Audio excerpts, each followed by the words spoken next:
يا نفس إن لم تظفري لا تجزعي. نحمده ونصلي على رسوله الكريم. اما بعد فاعوذ بالله من الشيطان الرجيم. بسم الله الرحمن الرحيم. ادع الى سبيل ربك بالموعظة الحسنة وجادلهم بالتي هي احسن. صدق الله العظيم. وقال النبي صلی اللہ علیہ وسلم ان من البیان لسحرا. میرے عزیز محترم دوستوں بزرگوں، آج ہمارا جو یہاں اجتماع ہے وہ اس کا جو مجھے موضوع دیا گیا ہے وہ موضوع یہ ہے کہ تقریر کی تیاری کیسے کریں. یہ جو ابتدائی طلباء ہوتے ہیں ان کے لیے یہ کسی چیز سے کم نہیں ہوتا کہ تقریر کی تیاری کیسے کریں. بہت اہم اور بہت لازمی چیز یہ ہوتی ہے کہ تقریر کی تیاری کیسے کی جائے. جب بھی آپ کو کسی جگہ تقریر یا خطاب کسی جگہ کوئی بات کرنے کی نوبت پیش آئے تو سب سے پہلے آپ وہاں یہ معلوم کریں کہ وہاں کا جو ماحول ہے وہ کس حساب سے ہے. وہاں لوگ کس نوعیت کے لوگ آئیں گے. علماء آئیں گے یا عام لوگ آئیں گے یا کوئی گورنمنٹ کی سطح کے لوگ آئیں گے یا کالج کے سطح کے لوگ آئیں گے. سب سے پہلے معلوم کرنے کی جو چیزیں یہ ہیں کہ آپ یہ معلوم کریں کہ میں جن سے میں بات کروں گا وہ کس نوعیت کے اور کس فیلڈ کے لوگ ہیں. جب آپ کو یہ معلوم ہو جائے گا کہ میں طلباء سے بات کر رہا ہوں یا میں علماء سے بات کر رہا ہوں یا میں کسی گورنمنٹ آفیشل سے بات کر رہا ہوں یا میں کسی سرکاری ملازمین سے بات کر رہا ہوں تو آپ کو اس میں بہت آسانی ہو جائے گی. چونکہ آپ ان کی نفسیات کے متعلق تھوڑا ادھر ادھر سرچ کریں گے، کتابوں میں سرچ کریں گے یا اپنے اساتذہ سے پوچھیں گے کہ میں ان سے یہ بات کرنا چاہ رہا ہوں اور اس موضوع پہ بات کرنا چاہ رہا ہوں، مجھے اس چیز کا مواد مل جائے تو میں اس کی تیاری کہاں سے کروں. اب مثال کے طور پر آپ کسی جگہ جنازے میں جاتے ہیں تو جنازے میں جا کے آپ تو یہ نہیں کہیں گے نا کہ ان من البیان لسحرا. تو سب سے پہلے آپ اپنے ذہن اپنی سوچ میں یہ چیز رکھیں کہ اب یہاں جنازہ ہے، جنازے کے متعلق حدیث میں کون سی حدیث آئی ہے، قرآن کی کون سی آیات کا تعلق جو ہے وہ جنازے سے. تو تھوڑا سا غور و فکر کے بعد آپ کو قرآن کی آیت بھی مل جائے گی، اللہ کے رسول صلی اللہ علیہ وسلم کی حدیثوں میں سے کوئی حدیث بھی مل جائے گی، جیسے کل نفس ذائقۃ الموت. تو یہ جو ہے یہ موت کے متعلق بھی ہے. اب مثال کے طور پر آپ ایسی جگہ تقریر کرنے جا رہے ہیں یا ایک ایسی جگہ بات کرنے جا رہے ہیں جہاں جو لوگ ہیں وہ جو رہتے ہیں وہ جذباتی قسم کی تقریر پسند کرتے ہیں. اب جیسے اجتماعات ہوتے ہیں، تبلیغی اجتماعات ہوتے ہیں، اور آپ نے کسی کو دیکھا ہے کہ جذباتی تقریر کر رہا ہو؟ وہاں کوئی جذباتی تقریر نہیں کرتے. اب مجھے بتائیں کبھی جلسے جلوس ہوتے ہیں وہاں آپ نے دیکھا ہے کہ کوئی طارق جمیل صاحب جیسی تقریر کر رہا ہو، دعوتی تقریر کر رہا ہو؟ نہیں کرتے. تو ہر جگہ کا ایک الگ موضوع ہوتا ہے، الگ طریقہ ہوتا ہے. تو جیسے آپ تبلیغی اجتماعات میں جا کر جوش والا خطاب نہیں کر سکتے اور عام جلسوں جلوسوں میں آپ دعوتی خطاب نہیں کر سکتے، تو اسی طرح یہ آپ نے اپنے آپ کا مائنڈ سیٹ تیار کرنا ہے، اپنے آپ کی ذہن سازی کرنی ہے کہ بھائی میں جن سے میں بات کرنے جا رہا ہوں آیا وہ طلباء ہیں، آیا وہ علماء کرام ہیں، آیا وہ عام عوام ہیں، آیا وہ سرکاری عہدوں پر ہیں. تو اگر وہ علماء ہیں تو ان سے علماء والی گفتگو کی جائے. اگر وہ طلباء ہیں تو ان کو معزز طلباء کرام یا اس جیسے الفاظ اور القابات جیسے ان سے بات کی جائے، ان کو سمجھایا جائے. اگر عام عوام ہے تو ان کے لیے پھر حدیثیں بھی ہم نے پڑھنی ہیں، اور احادیث کا جو موضوع ہے وہ بھی ہم نے تلاش کرنا ہے، اور قرآن کی آیاتیں بھی ہم نے پڑھنی ہیں، اس کا ترجمہ بھی کرنا ہے۔ اور اگر ہم علماء سے بات کر رہے ہیں تو میرے خیال سے وہاں احادیث کے ترجمے کی ضرورت پیش نہیں آتی ہے، قرآن کی آیات کے ترجمے کی ضرورت پیش نہیں آتی۔ یہ سب سے بنیادی اور سب سے اہم چیز تھی کہ آپ جن سے بات کر رہے ہیں وہ کس نوعیت کے لوگ ہیں۔ پھر دوسری چیز یہ لازم آتی ہے کہ آپ کا جو موضوع ہے وہ کس قسم کا موضوع ہے، کس نوعیت کا موضوع ہے۔ مثال کے طور پر ابھی ملک بھر میں غزہ کے متعلق باتیں چل رہی ہیں، اب ہمیں تو یہ چاہیے کہ ہم غزہ کے متعلق بات کریں، ہمیں ایک یہ موضوع مل گیا، تو پھر اب ہم دیکھیں اگر غزہ میں مظالم ہیں تو مظالم کب سے شروعات ہے، اس کے بالکل ابتدائی سے ہم اس کی تحقیق کریں۔ ہمارا جو بھی موضوع ہو، چاہے وہ وقت قیمتی کے اعتبار سے ہو، طلبہ کا علمی کا سفر کے اعتبار سے ہو، یا علماء کا احادیث کو تلاش کرنے کے اعتبار سے ہمارا موضوع ہو، یا قرآن ہمارا موضوع ہو، تو ہمارا جو بھی موضوع ہو وہ محققانہ ہو، اس پہ ہم نے بہت تحقیق کی ہو، ہم نے اس کی ابتدا سے لے کر ابھی انتہا تک جہاں ابھی فی الحال ہم موجود ہیں، ہم نے یہ دیکھنا ہے کہ یہ اس کی ابتدا کب ہوئی، اس میں کن کن مسائل کا سامنا ہوا، ان میں کن اغیار نے اس میں ہمارے ساتھ ہاتھا پائی کی، یا ہم نے کن کے ساتھ مٹ بھیڑ کی۔ یہ ساری چیزیں ہم نے تحقیق کرنی ہے۔ اگر ہم نے اسلام ہمارا موضوع ہے تو اسلام کا آغاز کیسا ہوا، اسلام کو لانے والے کون تھے، اسلام کی دعوت دینے والے کون تھے، اسلام کے پیروکار کون تھے، تو یہ اس کی جو موضوع ہو اس کی ہم نے بالکل شروعات سے تحقیق کرنی ہے۔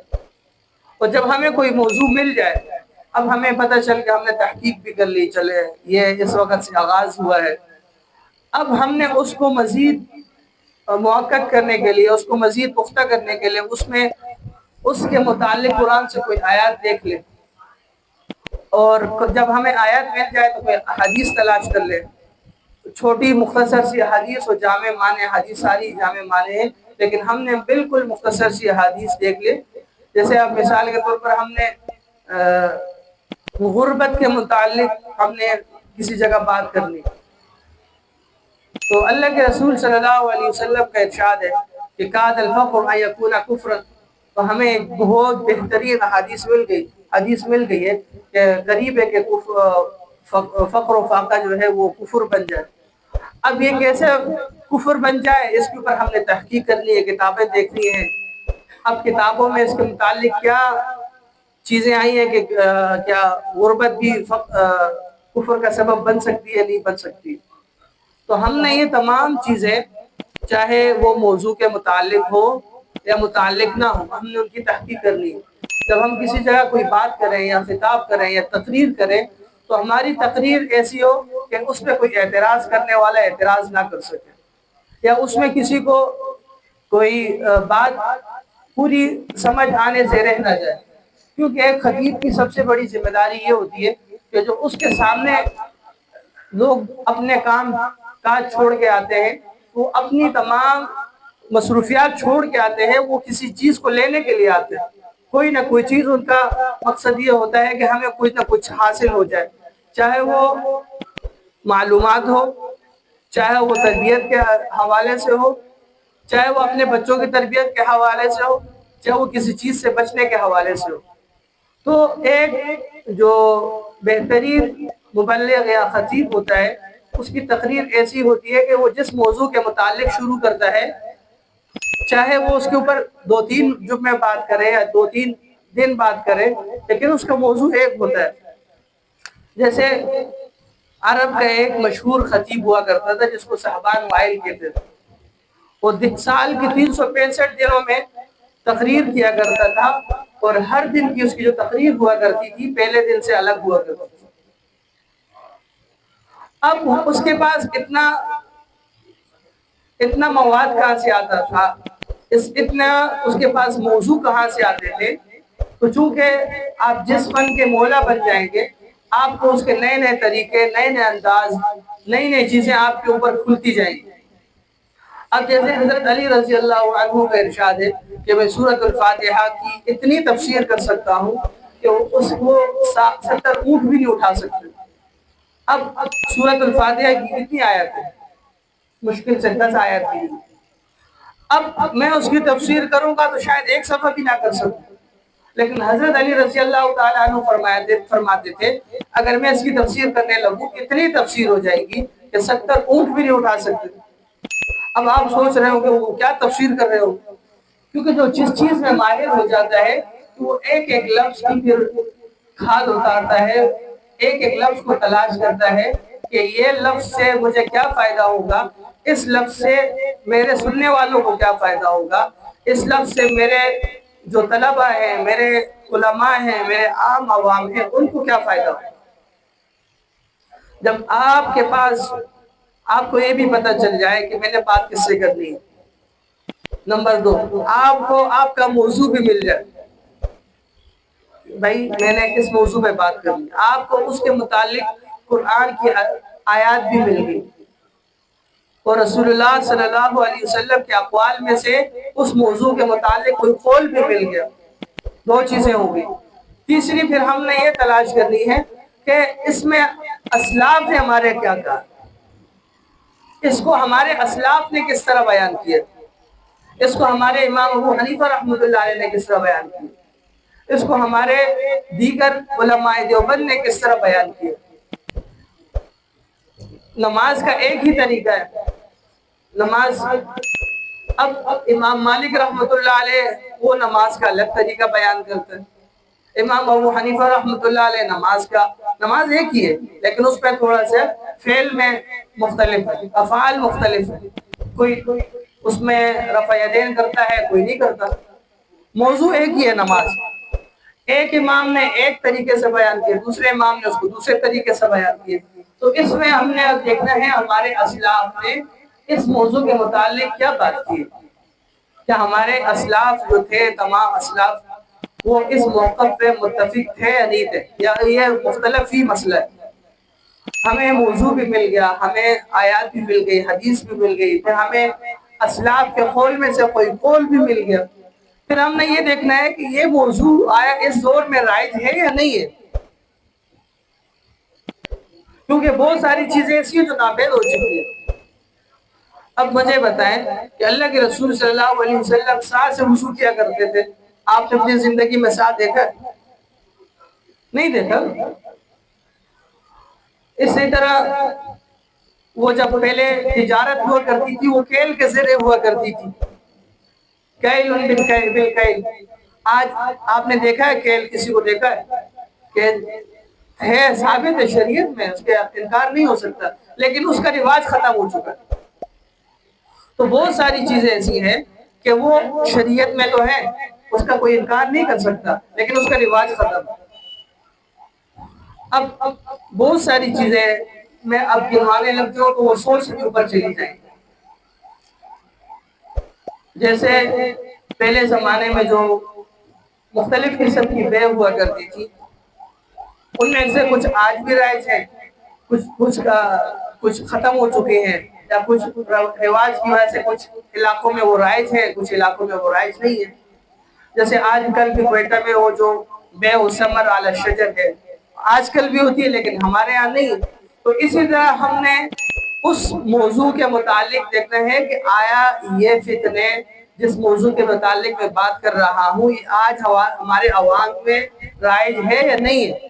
اگر وہ چیزیں ہمارے عوام سے ختم ہو چکی ہیں، اگر ہم پھر اس پہ بات کریں گے، ممکن ہے کہ وہ فتنہ دوبارہ اس عوام کے درمیان اٹھ کھڑا ہو اور وہ عوام اس میں دوبارہ ملوث ہو۔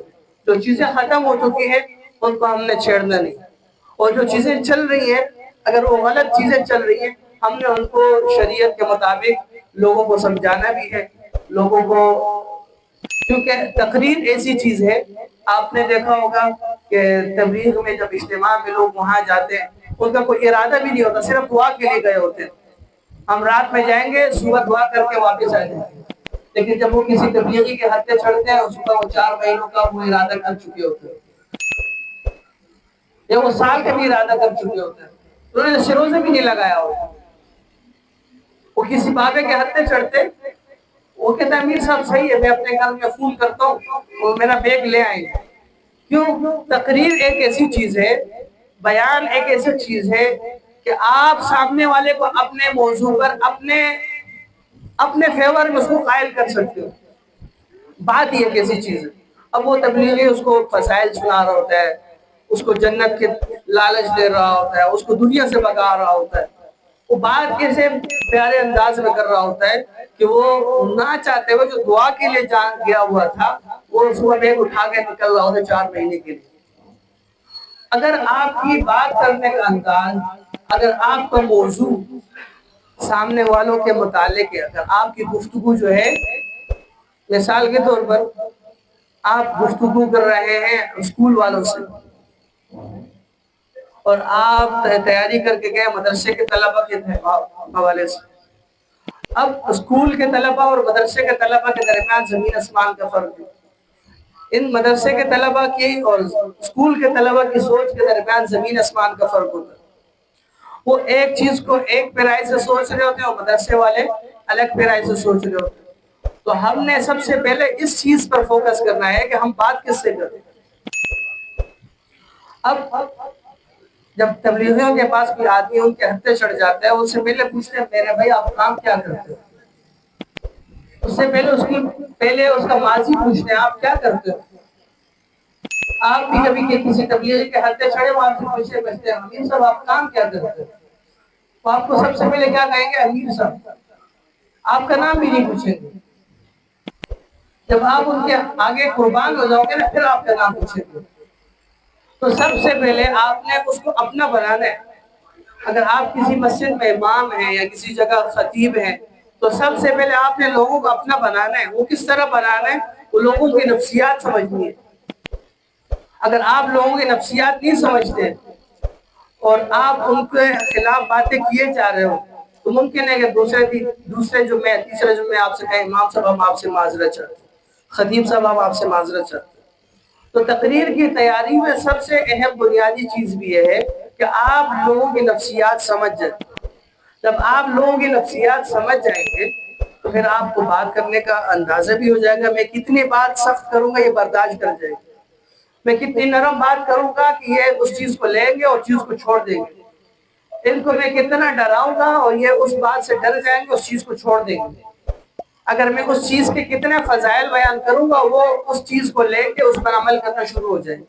اگر آپ لوگوں کی نفسیات نہیں سمجھ سکے، آپ خطیب اچھے نہیں بن سکتے، آپ کبھی تقریر کر نہیں سکتے. اب مثال کے طور پر آپ سب طلبہ مختلف مدارس میں پڑھتے ہیں. اب وہ ایک استاد منطق کی کتاب پڑھاتا ہے، وہ آئے اور آپ کو فقہ کے مسائل بیان کرنا شروع کر دے. تو فقہ کی کتاب کے مسائل جو ہے وہ منطق سے ملتے جلتے ہیں یا تصادم ہے بیچ میں، تصادم ہے نا بیچ میں. تو اسی طرح آپ نے لوگوں کے نفسیات کو سمجھنا ہے، لوگوں کے جذبات کو سمجھنا ہے، لوگوں کے احساسات کو سمجھنا ہے کہ لوگ ہمارے سے اس وقت کیا چاہتے ہیں. جیسے مثال کے طور پر ابھی ہمارے جو صحابہ والی جماعت ہے ان کا جلسہ ہو رہا، اب وہاں جاؤ علماء دیوبند کا کردار، اس کے متعلق لوگ آپ کو کہیں گے پاگل ہو گیا کیا، جلسہ کس کا اور تقریر کس کی کر رہا ہے. علماء کے کردار اگرچہ بہت اچھی بات ہے، لیکن وہ اس وقت کا موضوع نہیں ہے، بہت اہم کردار ہے. اب مثال کے طور پر وہ جلسہ شان صحابہ کا ہے، میں اس میں تحفظ ختم نبوت کی بات کروں. اگر سے تحفظ ختم نبوت شان صحابہ سے افضل درجہ افضل ہے، 1000 درجہ افضل ہے، لیکن اس وقت اس کا یہ موضوع نہیں ہے. تو ہم نے موضوع کو بھی دیکھنا ہے، لوگوں کے جذبات کو بھی دیکھنا ہے، لوگوں کے احساسات کو بھی دیکھنا ہے، اور اس وقت کی نزاکت کو بھی دیکھنا ہے کہ وقت میرے سے کیا مطالبہ کر رہا ہے، وقت میرے سے کیا مانگ رہا ہے. میں اس موضوع پہ اگر میں بات کروں گا، چاہے میری بات قبول ہوگی یا رد ہوگی. تو ایک اصل خطیب کیا یہ کامیابی بھی یہ ہے کہ جب وہ بات کرے اور لوگ اس کی بات کو قبول بھی کریں، اس پہ عمل بھی کریں اور اس بات کو رد بھی نہ کریں. یہ اسی وقت ہوگا جب آپ کو احساس بھی ہوگا، آپ جو لوگوں کی نفسیات بھی سمجھ رہے ہوں گے، آپ کو موضوع وقت کے مطابق بھی ہوگا، اس میں آپ نے احادیث کو بھی لایا ہوگا اور حدیث کو بھی آپ نے اس میں بیان کیا ہوگا۔ اور اس کے بعد آخری جو چیز ہے، آپ نے لوگوں کے سامنے کیسے رکھنی ہے۔ جب اللہ تعالیٰ نے حضرت موسیٰ علیہ السلام اور حضرت ہارون علیہ السلام کو فرعون کے پاس بھیجا، تو پھر فرمانے لگے، اللہ تعالیٰ نے ان دونوں انبیاء سے مخاطب ہو فرمایا وَقُولَا لَهُ قَوْلًا لَيِّنًا، کہ آپ فرعون سے بھی نرم انداز میں بات کریں۔ آج کل ہمارے بہت سارے خطباء وہ جب ممبر پہ چڑھ جاتے ہیں وہ یہ سمجھتے ہیں کہ ہم وقت کے فرعون بن چکے یا ہم وقت کے قاضی بن چکے۔ جس شخص کو اپنی ذمہ داری کا احساس نہیں ہوتا وہ کبھی کامیاب نہیں ہو سکتا اور نہ ہی اس کے ذریعے سے کوئی کامیاب ہو سکتا ہے۔ اب خطیب کی ذمہ داری یہ ہوتی ہے کہ جو معاشرے میں جو غلط چیزیں رائج ہیں ان کے خلاف لوگوں کو محبت سے بات کرے۔ جیسے اللہ تعالیٰ نے قرآن میں فرمایا ادعو الی سبیل ربک بالحکمت والموعظۃ الحسنہ، کہ لوگوں کو بلانا بھی ہے لیکن حکمت کے ساتھ بلانا ہے، والموعظۃ الحسنہ، اور لوگوں کو اچھی اچھی نصیحتوں کے ساتھ لوگوں کو بلانا ہے۔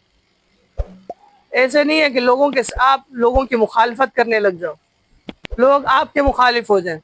جب کوئی کسی کا مخالف ہو جائے تو لوگ اس کی بات نہیں مانتے۔